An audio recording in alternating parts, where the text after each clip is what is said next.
एक बार एक आदमी बड़ी धूमधाम से शादी करके एक दुल्हन को अपने घर पे लेके आता है।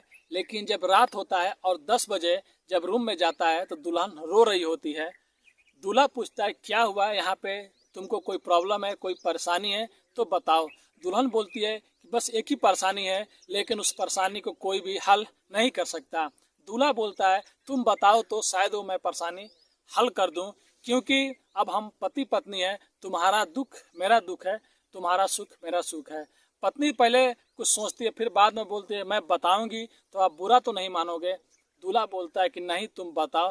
फिर बोलती है कि मेरा एक बच्चा है जो 10 साल का है और थोड़ा उसका मेंटली प्रॉब्लम है, उसको आप इधर ही बुला दीजिए, वो भी हमारे साथ में रहेगा। दूल्हा जब ये बात सुनता है तो चौंक जाता है और वहाँ से उठ के बाहर रूम के चला जाता है। तो चलिए पूरी कहानी को इस वीडियो के माध्यम से बताएंगे। अगर आप इस चैनल पर नए हैं तो सब्सक्राइब, लाइक, शेयर कर लीजिए ताकि हमारा नेक्स्ट वीडियो सबसे पहले आप लोगों तक पहुंच सके। तो नमस्ते, आदाब, सत श्री अकाल। आज की जो सच्ची घटना मैं आप लोग को बताने जा रहा हूं, ये घटना कर्नाटक की एक छोटे से गांव की है। तो चलिए पूरी कहानी को शुरू करते हैं। एक गांव में एक परिवार रहा करता था और उस परिवार बहुत अच्छा था। उसमें जो सबसे बड़ी लड़की थी उसका नाम रीता था और जो सबसे छोटी लड़की थी उसका नाम मीना था। रीता का शादी हो गया रहता है और मीना का शादी होने वाला रहता है। कुछ दिनों बाद मीना का भी शादी लग रहा होता है। तभी पता चलता है कि रीता का जो देवर है, मीना उससे प्यार करती है और उसी से शादी करना चाहती है, क्योंकि रीता का शादी 4-5 साल पहले हुआ रहता है और शादी में ही उसके जो देवर रहता है यानी उसके पति का जो भाई रहता है उससे रीना को बात होने लगता है, उससे इन लोग का प्यार हो जाता है। फिर बाद में किसी को पता नहीं चलता है। जब रीना का शादी होने का टाइम आता है तब पता चलता है कि रीना बोलती है कि मैं उसी से शादी करूंगी और उससे अगर शादी नहीं हुई तो मैं अपनी जान दे दूंगी। घर वाले भी करते तो क्या करते, वो लोग उससे शादी करने को बोलते नहीं, वो कमाता नहीं है, कुछ नहीं करता है, लेकिन रीना उससे भाग कर शादी कर लेती है। भागने के बाद भी घर वाले और गुस्सा हो जाते हैं और परेशान हो जाते हैं। उसके बाद 4-5 साल वो लोग बाहर में रहते हैं। एक उनका लड़का भी रहता है जो थोड़ा मेंटली प्रॉब्लम रहता है, बेचारे का थोड़ा वो पागल टाइप का रहता है। फिर बाद में जब वो लोग घर पे आते हैं, फिर जब मीना अपने घर पे जाती है तो घर वाले बोलते हैं कि तुमने हमारी एक बात नहीं सुनी और देखो तुम उससे शादी की तो उसका बेटा भी वैसे ही हुआ है। तुम अगर अच्छी बात मेरी मानी होती, घर वालों की बात मानी होती तो आज तुम अच्छे घर में गई होती। मीना भी बोलती है कि छोड़ो जाने दो, जैसा हो गया, मेरा पति अच्छा है। फिर बाद में पता चलता है कि मीना का जो पति है उसको थोड़ा प्रॉब्लम है, उसका टीबी का प्रॉब्लम था, उसको एक बीमारी था। बेचारा 1-2 साल बाद वो भी गुजर जाता है, यानी कि शादी के 8 साल बाद उसका पति गुजर जाता है। और मीना का उम्र कम ही था, क्योंकि कम उम्र में लोग भाग के शादी कर लिए थे। अब उसके बाद घर वाले भी मीना को समझाते हैं। फिर बाद में घर वाले भी ये चीज़ मान जाते हैं कि चलो हमारी बेटी का जितना नसीब में था उतना नसीब में था, और हम लोगों ने बाप माँ होने का जो फर्ज निभाना चाहते थे, मीना ने अपनी गलती मान ली थी। मीना बोली जो भी गलती हो गई माफ़ कर दो, अब आप लोग जैसा बोलेंगे वैसा मैं करूँगी। घर वाले भी सोचते हैं कि अब क्या करना है, अब तुम्हारा बेटा है और तुम उसको ही देखा करते थे। उसकी बहन तो ऑलरेडी वहाँ अपने घर मायके रहती थी। एक दिन ऐसा होता है कि गांव में एक लड़का आता है रिश्तेदारी में। मीना को जब देखता है तो लड़का उसको पसंद करने लगता है और वहाँ के घर पे एक लेडीज से बात करता है और बोलता है कि उस लड़की से मुझे शादी करनी है, आप लोगों को कोई एतराज़ नहीं हो तो। उधर के उसके घर वाले भी आके मीना के घर पे बात करते हैं। मीना के घर वाले भी बोलते हैं कि हमें कोई प्रॉब्लम नहीं है, अगर वो लोग अपनाने के लिए तैयार हैं तो हम लोग शादी कर देंगे। लेकिन आपको भी मालूम है कि हमारी बेटी का एक बार शादी हो चुका है और वो विधवा है और उसका एक बेटा भी है जो अभी 9 साल का होने वाला था, जो मेंटली भी परेशान है। वो लोग बोलते हैं कि आप टेंशन मत लीजिए, हम लोग भी मीना को बहुत ज़्यादा मानते हैं। हम लोग लड़के को ये नहीं बताएंगे कि उसका एक बेटा है, बस ये बताएंगे कि शादी हुआ था और 1 या 2 साल बाद उसका पति का एक्सीडेंट में मौत हो गया और बेचारी वो विधवा हो गई। मीना के घर वाले भी मान जाते हैं, लेकिन पहले तो डरते हैं कि बाद में अगर कुछ पता चल गया तो बहुत प्रॉब्लम खड़ी हो जाएगी। सही सही बता दो कि मीना का एक बेटा भी है। लेकिन उसके जो बाजू वाले जो रहते हैं वो लोग बोलते हैं आप लोग टेंशन मत लीजिए, बाद में जो होगा देखा जाएगा, अभी तो हम लोग अच्छा काम कर रहे हैं, मीना का घर बसा रहे हैं। फिर बाद में उस लड़के से वो लोग बताते हैं कि ठीक है, मीना के घर वाले भी तैयार हैं और आप कितना पैसे लेंगे, कितना जो भी चीज़ है बता दीजिए। फिर वो लड़का बहुत अच्छा रहता है जिसका नाम मुकेश रहता है। मुकेश बोलता है कि ऊपर वाला का दिया हमारे पास सब चीज़ है और मैं अच्छा खासा शॉप चलाता हूँ, शॉप से पैसे आता है, मुझे कुछ नहीं चाहिए, बस एक कपड़े में उस लड़की का विदाई कर दें, बस यही चाहता हूँ। मुकेश बारात लेके आता है बड़ी धूमधाम से, सब बारातियों का स्वागत होता है उस गांव में। अब पूरे गांव को सजा दिया जाता है क्योंकि मीना के घर वाले भी बहुत खुश रहते हैं कि चलो हमारी बेटी का, एक बार तो हमारी बेटी हमारी बात नहीं मानी, लेकिन इस बार हम लोग उसके अच्छे के लिए कर रहे हैं, अगर अच्छा हो गया तो मीना का भी घर बस जाएगा।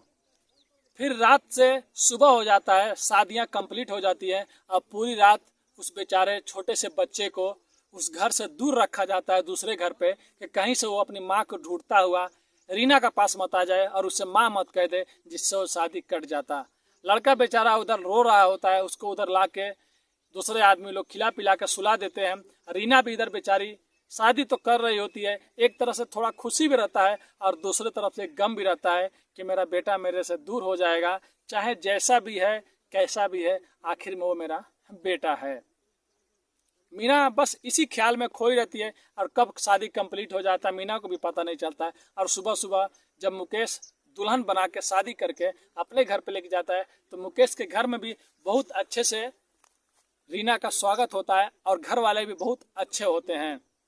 ऑलरेडी रीना के जो ससुर होते हैं वो गवर्नमेंटेड जॉब में रहते हैं और मुकेश का एक बड़ा भाई रहता है, वो भी बहुत अच्छा रहता है और मुकेश छोटा रहता है, तो इसीलिए छोटे भाई का शादी है तो घर में सब लोग बहुत खुश रहते हैं। अब मुकेश को भी ज़्यादा मानते थे क्योंकि वही सबका लाडला था, तो मुकेश की बीवी यानी रीना को भी सब लोग बहुत प्यार करते थे। फर्स्ट दिन में ही रीना सबसे मिल ली, सबसे घुल ली। फिर जब मीना अपने रूम में बैठी रहती है और रात के टाइम जब मुकेश जाता है तब रीना रो रही होती है, तब मुकेश पूछता है कि बताओ क्या प्रॉब्लम है, क्यों रो रही हो, यहाँ पे तुमको कुछ परेशानी है बताओ। तब रीना बोलती है कि परेशानी ऐसी है जिसे कोई भी हल नहीं कर सकता, कोई भी नहीं समझ सकता।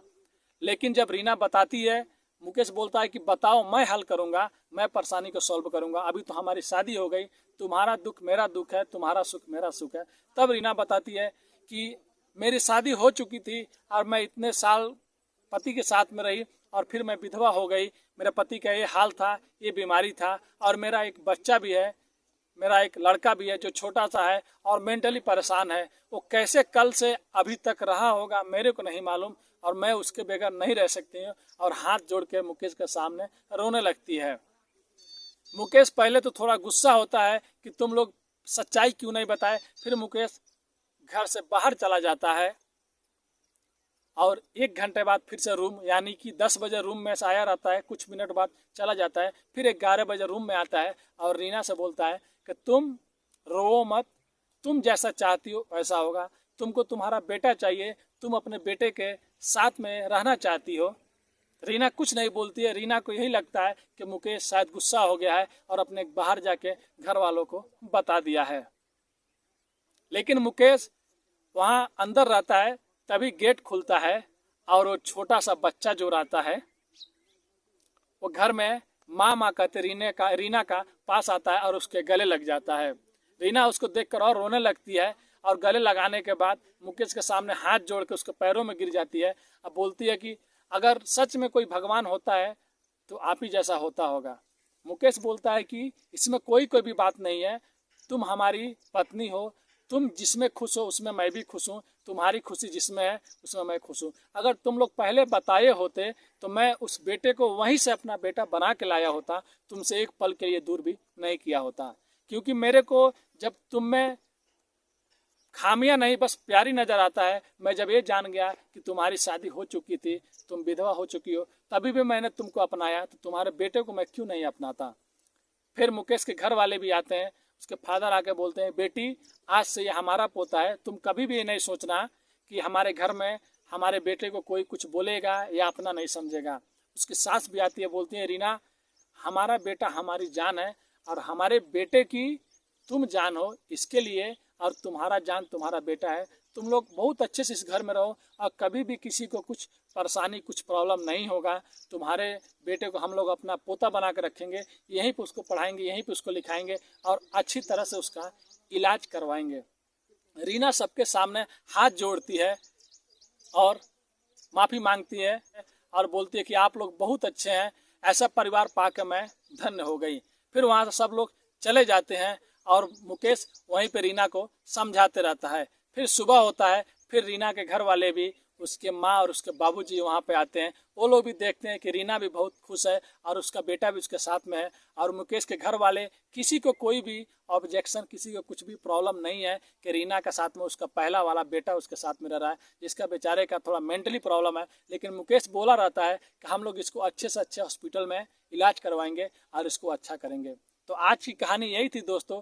कहानी कैसी लगी कमेंट करके ज़रूर बताएं। अगर आप चैनल पर नए हैं तो आप लोग से विनती है, चैनल को सब्सक्राइब, लाइक, शेयर कर लीजिए, ताकि हमको भी हौसला मिलता रहे कि हम इससे अच्छी अच्छी कहानी लेके आए। और आप लोग देख सकते हैं गर्मी बहुत फुल है, फिर भी मैं आप लोगों के लिए वीडियो बना रहा हूँ। तो बस इसीलिए बोल रहा हूँ, चैनल को सब्सक्राइब, लाइक, शेयर कर दीजिए, ताकि हमारा अगला वीडियो सबसे पहले आप लोगों तक पहुँच सके।